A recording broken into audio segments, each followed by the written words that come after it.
Oh my gosh, you guys, it is December, meaning this is the last reset video of the year.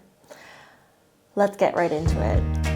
All right, let's talk about November. So November in general was a really fun and actually really great month for me personally and in my business.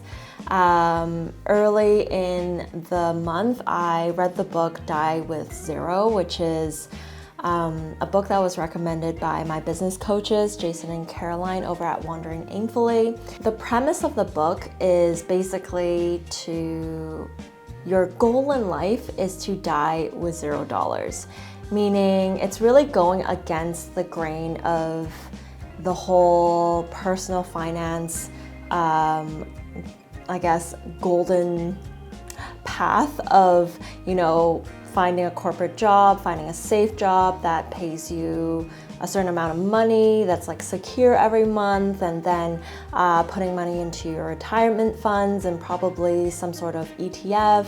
And then hopefully by the time you retire at 65 or plus, you're going to come out as a millionaire, and then you're finally going to be able to kind of enjoy that luxurious lifestyle you always hope for. Now, Die with Zero kind of goes against the grain of this theory to why wait until you retire to kind of experience life, to use your money and to really enjoy life when you're probably not as healthy as you were in years past. Probably don't have as much energy, and some of the activities that you want to do or bucket list items that you want to do in your life, you may not be able to enjoy when you're at that age, the age of retirement. And so this book really talks about planning the decades in your life, your 30s, your 40s, your 50s, and really deciding what are those items that you really want to do, and just spend your money and do it while you still have the energy and the health. You're never guaranteed your, next decade of life. And so really, I guess the final lesson in it is to really just enjoy life, spend your money on experiences that will enrich your life, and really just go and do the things that you've always wanted to do to fulfill those items while it still is a period of time in your life when you can still enjoy it. And so I think a lot of November and the things that I did in that month were really inspired because I read this book. And so a lot of the things that I wanted to do this year, I decided to just do them. I mean, they're not super significant things. It's not like I went skydiving or something. But in November, one of the things that I really wanted to do this year that was on my goals list, I guess, was to do a fun hobby that doesn't pay. Specifically, I wanted to do pottery or ceramics. I've only done this once, ceramics class, and I remember enjoying it a lot, but it was one of those one-off workshops where you go one time. I think I went with my husband. It was a romantic date night kind of thing, and we made a ramen bowl, and it was actually a lot of fun, but it was a one-time thing. So I really wanted to learn more of the techniques behind it, and really wanted to try wheel throwing and all of that. And so I decided to, literally that night, I went to see where the nearest ceramics class was, and I just signed up for it. I signed up for a 4-class package so that I'm committing myself to do it every Friday evening. Found a friend who wants to do it with me, so it was perfect. And I've already done 2 of the classes, and so far I'm really enjoying it. I made a matcha bowl, and I made 2 really ugly little bowls from the wheel throwing wheel, but anyways, it's really just to explore my creativity and have some fun, get my hands dirty, and just really do something where I'm not getting compensated to do. I don't know if you feel the same way, but when you're a creative entrepreneur, I just feel like while I love my job of creating videos, doing, new and creative things all the time in my business, money is still on my mind all the time, because at the end of the day, like, this is my full-time career and it's my livelihood. And so every time I want to think about doing something or spending my time on something, I really think about, like, can I monetize it, and can this be something that can help me sustain my business? There really aren't a lot of hobbies that I do where I'm not compensated. I mean, there are a few, but I really wanted to do ceramics because I feel like that can be one hobby where I'm really just like having fun, be messy, be creative, and like there's no outcome that I'm trying to get at the end of the hobby. Anyway, so the other thing that I did in November was one of my best friends in Amsterdam, Anna, who is also a designer, and my husband, we decided on a whim to get away into a little town called Zeeland in Amsterdam. Anna's parents have a beautiful holiday home in that city, and so we decided to go and work at that beautiful home for a couple days. Like, I think we went on a Wednesday and then we left on the Saturday, and we just hung out, worked. We all had remote jobs. We made food together, watched movies together. It was just honestly the best time. And it was one of those, I don't know if it's a bucket, it sounds so silly to call this a bucket list item, but I just really wanted to experience that remote work life of like working in a little home together with some of my other entrepreneur friends. And it was just such a great time because me and my friend, who is also a designer, we got to kind of talk about business a little bit. And because I'm a solopreneur and she is also,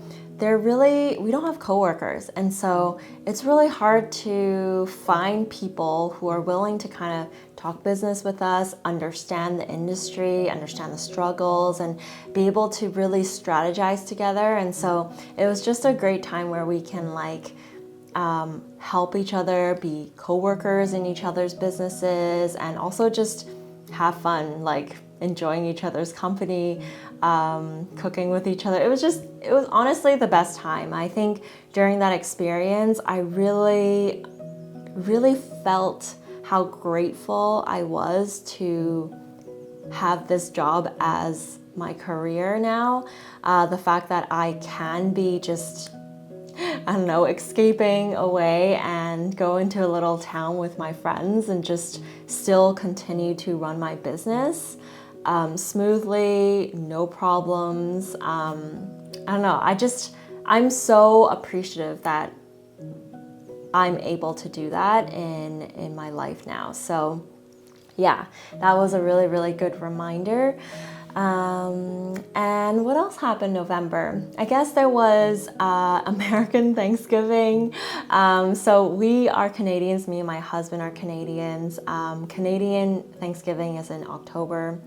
And so in October, unfortunately, we were not at home for Thanksgiving. And so we were actually at our friend's wedding in Spain when this happened. And so we never got to celebrate Thanksgiving this year. But with those same friends, luckily they are Americans and they hosted Thanksgiving at their house with like 28 people or something crazy like that in their house. And it was just the best time, honestly. We had so much turkey, so much chicken. We made mac and cheese with braised beef short ribs.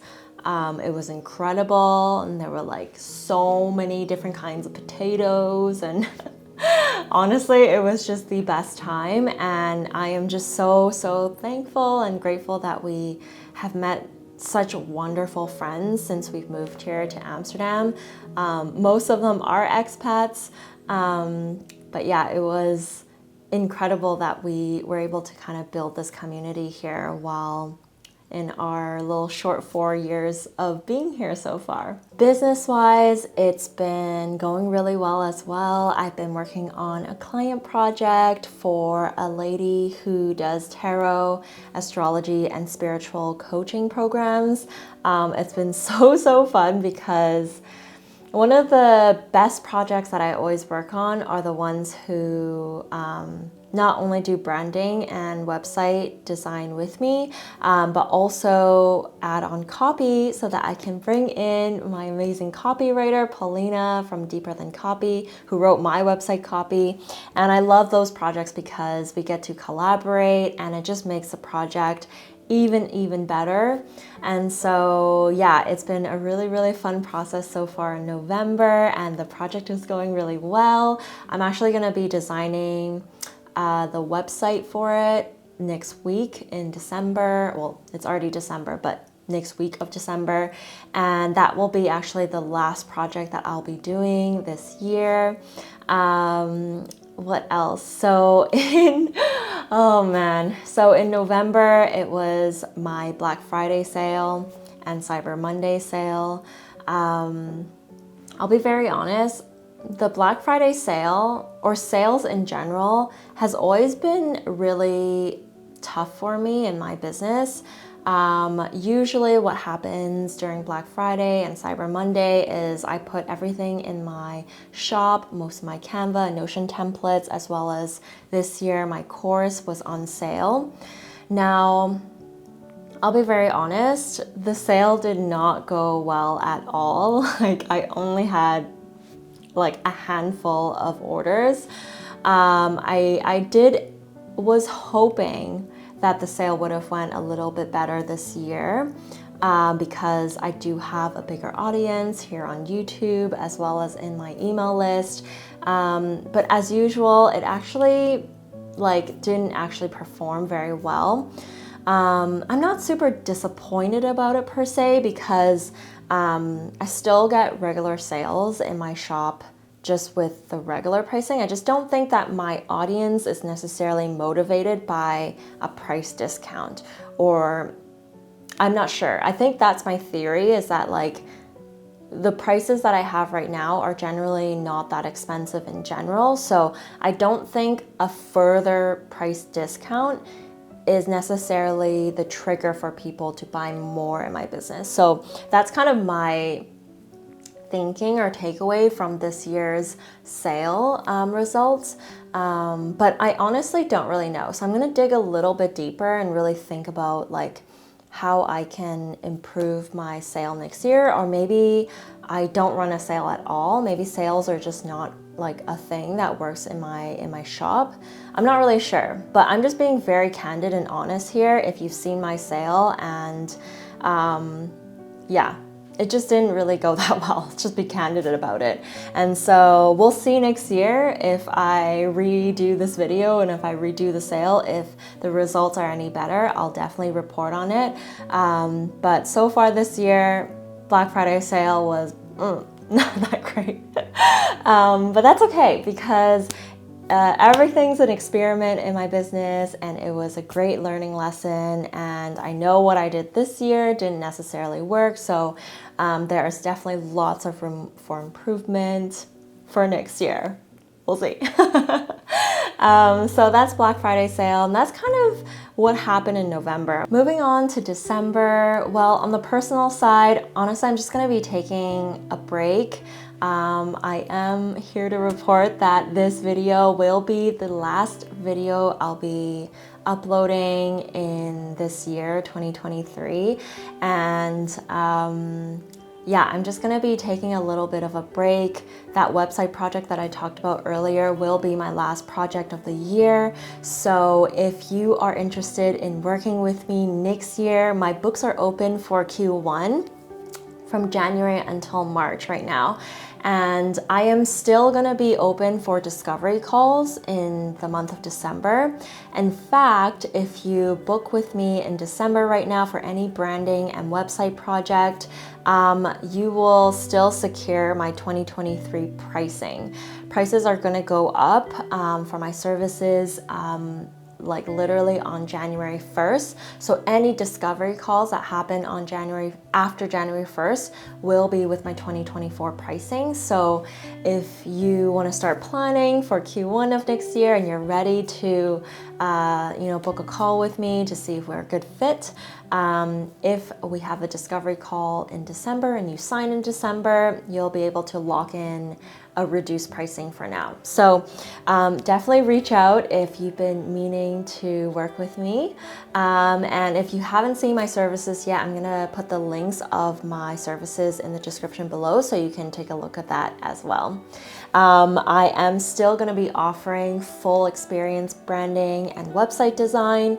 All of my websites are designed on Showit, as well as intensive weeks. So if you have a smaller budget, you can also consider a starter brand or a one-page landing page with one of my branding or website intensives, which are like more than half the price, with still really, really high quality branding and website design. So check out all of those packages on my services page. I'll include the links in the description below. Oh, one update I did want to give on the business side is a lot of you have been asking if my revenue has been I think a lot of people started watching my videos because of the invalid traffic, the YouTube invalid traffic situation that I had. So I can't remember what month it was now. I think it was a month of September, or it was like mid-August to mid-September-ish.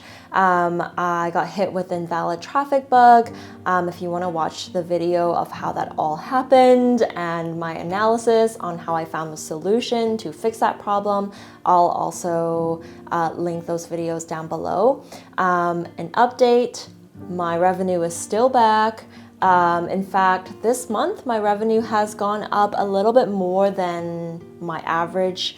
I don't know if it's because of the videos I've been filming or the traffic, but in general, things are all back to normal and regular, and I'm so happy because honestly, that was a very traumatic month for me.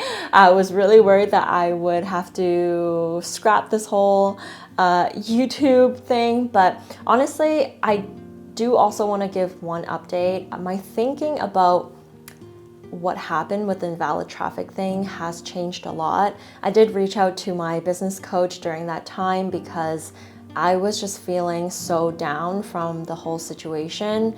I had a lot of thoughts about stopping YouTube, quitting YouTube, or taking a break from YouTube because of what happened.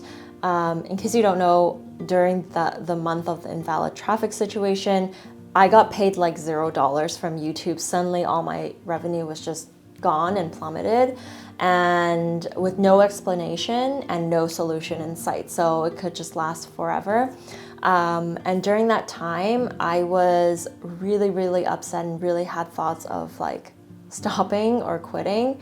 But talking to my business coaches, it really reminded me of why I started YouTube in the first place. It was never to make money through AdSense. That was never my sole purpose of starting YouTube. YouTube was really a way for me to create content for my business. I was never a strong writer, but for some reason, I really developed the skill to talk in front of a camera, and I felt the most comfortable creating content by speaking in front of a camera. And so this was my preference in terms of how I would create content and build an audience for my business and use it more as a marketing tool than to use it as a money-driving revenue tool. So a lot of the videos on my channel are free, valuable content that really helps a lot of people on this platform and helps me build my audience. And that audience will maybe eventually consider one of my products or consider one of my courses, or even if they don't buy anything from me, just like engaging with my content is a huge marketing driver to perhaps products in the future, or even hiring me as a graphic designer. So YouTube really is a huge marketing driver for me. And so I really want to focus, like at that time I was like, okay, you know what, like even though I am not making money on AdSense, my true purpose of being on YouTube is to provide value, like build an audience, and to treat it as a marketing driver for the other products that I have in my business. And so knowing that, I knew that even if the invalid traffic situation were to continue, I should still continue creating videos because AdSense was the only thing that was affected during that time. And so like views were still normal, you know, people can still click links, people can, you know, still watch my videos, they were perfectly fine. It's just I wasn't paid by AdSense. And so yeah, I think I really reframed my mind in terms of like how I would treat that situation again. If it were to happen again, I don't think I would quit. That's my conclusion. And I was just really happy to kind of have my coach by my side to really reframe my mindset. Okay, one other last update that I wanted to say before I wrap up this video is I am hiring or looking to hire a Pinterest manager or a Pinterest VA for my business for next year. I really want to hire somebody and test out the partnership and see if maybe we can build a long-term kind of partnership to help me with my Pinterest marketing. So if you are affluent with Pinterest, if you have experience with designing on Canva, if you have experience, writing copy for Pinterest specifically, that are SEO friendly for Pinterest, please reach out to me. Maybe you can visit my website, send me a DM on Instagram, or fill in my contact form on my website. I would love to speak to you, maybe send over your portfolio and I can take a look there, and I'll reach out if I feel like we could possibly be a good fit. All right, so, well, this is the last video of the year. I wanted to spend a couple minutes just to thank you so much for supporting my channel, for subscribing this year. I grew my channel to over 10,000 subscribers this year, and I am just so happy because that was one of my goals for at the early this year, and I finally reached it. So I'm excited to see where this channel goes in 2024. Maybe I can hit 20,000 subscribers, or I don't know, 100K? I don't know, that's a little bit far, but we'll see. Anyways, thank you so much for the continuous support. I would really love to know what kind of content you want to watch from me next year. Do you want to watch more tutorials? What platforms do you have questions about? Is it Canva, Notion, Flowdesk? Those are kind of big ones that I've talked about this year, but maybe there are other platforms that you want some more videos about. Please let me know in the comments below, or maybe you just want to get to know more about the business side of things or my personal side of things. I'm just interested. Let me know your questions and video topic ideas in the comments, and I will consider them for next year. All right, I hope you guys have a lovely holiday. Have a cozy one, stay warm, stay safe, and I'll see you guys in 2024. Bye.